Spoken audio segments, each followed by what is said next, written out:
habeen dhaweyd anigoo jigjiga jooga yaan waxaan ka arkayay shaashada xisbiga wadani oo ka hadlaya oo yiri dad baa nagu soo biiray maahan isticmaali lahaa yaa Cabdikariin Xinif baa isticmaalay waxaan soo xasuustay gabaygiina Cabdillah Xasan markuu ninkii naftii hafarka ahaa maqlay warkiisii uu yiri ninka yiri waxbaan ganay anoo gal iyo cayn jooga godka lagu cadaabiyo muxuu go'u been sheegay ninka yiri beeshii aadamadooba wadani soo gashay muxuu go'u been sheegay yaan soo xasuustay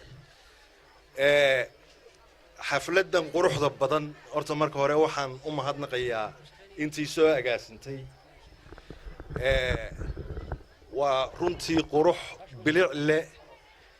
waxay muujinaysaa kalsooni waxay muujinaysaa wadajir waxay muujinaysaa hadaf iyo mabda isku mid ah oo meel u wada jeeda hadafkaasi wuxuu yahay xisbiga kulmiye sidii barnaamijkiisii loo gudbin lahaa ee loogu gudbin lahaa shacab weynaha jamhuuriyadda Soomaaliland sidii loo gudbin lahaa oo loogu baraarujin lahaa dadka waxqabadkiisii hore iyo wuxuu damacsan yahay ee mustaqbalka ka damacsan yahay intaasaynu ku wada joognaa oo aynu meel ugu wada jeednaa aynu iskaga midna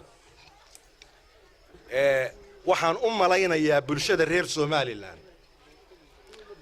inay koreen oo ay bislaadeen oo qof waliba garanayo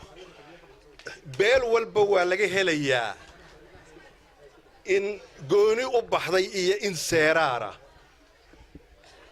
dhalinyaro wax lagu sheegay in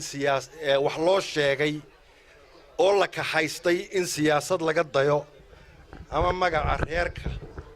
lagu xujeeyo wax meesha yaalla maaha